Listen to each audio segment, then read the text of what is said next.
des ministres a adopté l'avant-projet de loi portant interdiction totale des emballages et sachets plastiques au Burkina Faso et autorisé sa transmission à l'Assemblée de transition. En rappel, face au phénomène du péril plastique que notre pays connaît, aussi bien que les autres pays de la sous-région, il a été voté la loi numéro 017-2014 AN du 20 mai 2014 portant interdiction de la production, de la commercialisation et de la distribution des emballages et des sachets plastiques non biodégradables au Burkina Faso. Après près de 10 ans de mise en œuvre, il a été constaté que ce dispositif n'est pas opérant.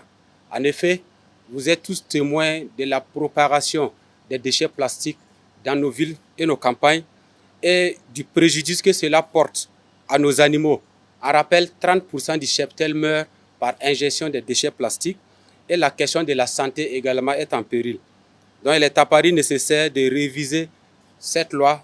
C'est pourquoi aujourd'hui le Conseil des ministres a adopté l'avant-projet de loi qui prévoit l'interdiction totale des emballages et sachets en plastique avec néanmoins des dérogations.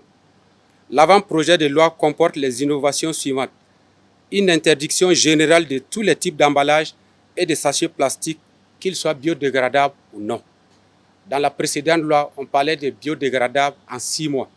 Pour la présente loi, c'est interdit que ce soit biodégradable ou non.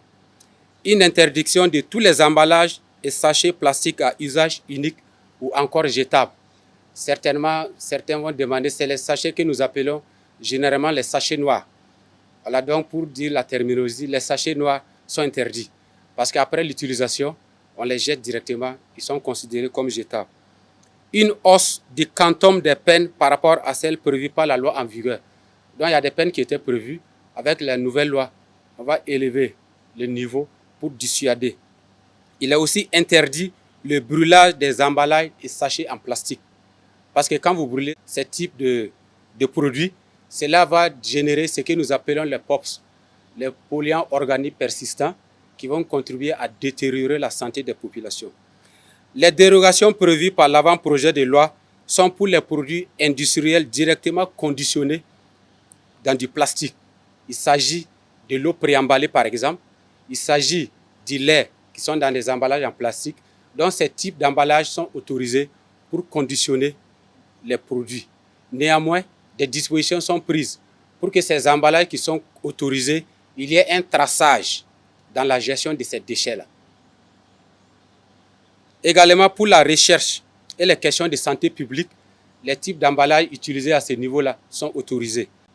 En interdisant tout type d'emballage et sachets en plastique, il est mis en exergue la promotion des alternatives au plastique.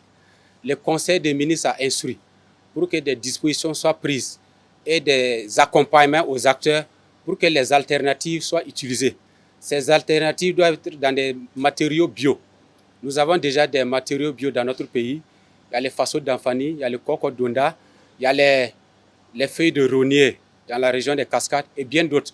On va mettre un système en place pour que, en interdisant ce qui est plastique, le non plastique soit promu et disponible pour tous les usages.